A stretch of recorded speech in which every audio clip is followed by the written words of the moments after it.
बहुत समय पहले उत्तर भारत में एक विशाल और समृद्ध राज्य पर महाराज विक्रम का राज था। विक्रम सिर्फ एक पराक्रमी योद्धा ही नहीं थे, बल्कि एक न्यायप्रिय, संवेदनशील और अत्यंत प्रजापालक राजा भी थे।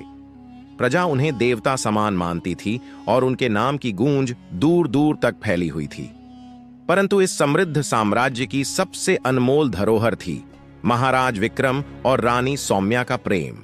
यह कोई साधारण प्रेम नहीं था, यह एक आध्यात्मिक बंधन था, आत्मा से आत्मा का मिलन। रानी सौम्या सौंदर्य की प्रतिमूर्ति थीं, पर उनकी असली पहचान थी उनकी बुद्धिमत्ता, करुणा और सौम्यता। जब वह महल के दरबार में प्रवेश करती तो ऐसा लगता जैसे स्वर्ग धरती पर उतर आया हो।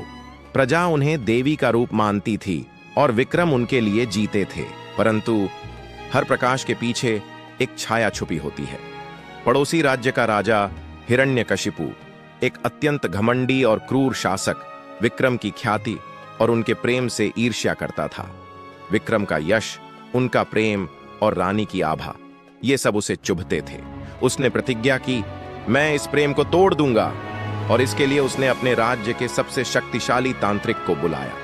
तांत्रिक ने एक भयानक यज्ञ किया, ऐसा यज्ञ जिससे भ्रम और भय की काली छाया रानी सौम्या के मन पर छा जाए। मंत्रों की आग से एक अदृश्य जाल बुना गया। रानी को भयावह स्वप्न आने लगे। हर रात, हर सपना उन्हें यही दिखाता कि महाराज विक्रम एक भयंकर युद्ध में मारे गए हैं और वह उन्हें सदा के लिए खो चुकी है। इन स्वप्नों ने सौम्या की आत्मा को झकझोर दिया।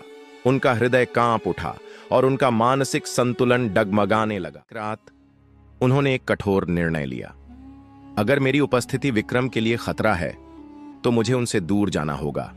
यह सोचकर बिना किसी को बताए, बिना एक शब्द कहे, वे महल छोड़कर अंधेरी रात में जंगल की ओर निकल पड़ी। सुबह जब विक्रम को यह झांत हुआ तो मानो उनकी दुनिया उजड़ गई। वो सिंहासन पर बैठे नहीं रह सके। उन्होंने राज्य का सारा कार्यभार मंत्रियों को सौंपा और स्वयं रानी सौम्या की खोज में निकल पड़े।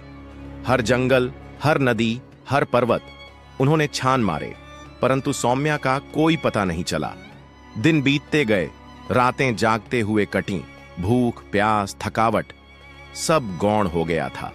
बस एक प्रश्न विक्रम को अंदर ही अंदर खाता रहा, सौम्या, तुम मुझसे क्यों दूर हो? आंखें खुलीं। विक्रम को देखकर उनकी आंखों से आंसू बह निकले। उन्हें अब सब समझ आ गया।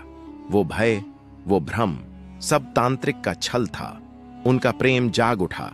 अब उन्हें यह स्पष्ट था, विक्रम से दूर रहकर वे कभी इस भय को हरा नहीं सकती।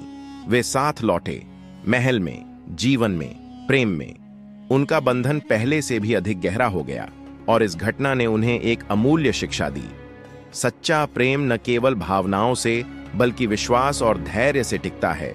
कठिनाइयां आएंगी, पर अगर प्रेम सच्चा हो और एक दूसरे पर विश्वास अडिग हो तो कोई भी ताकत दो आत्माओं को अलग नहीं कर सकती।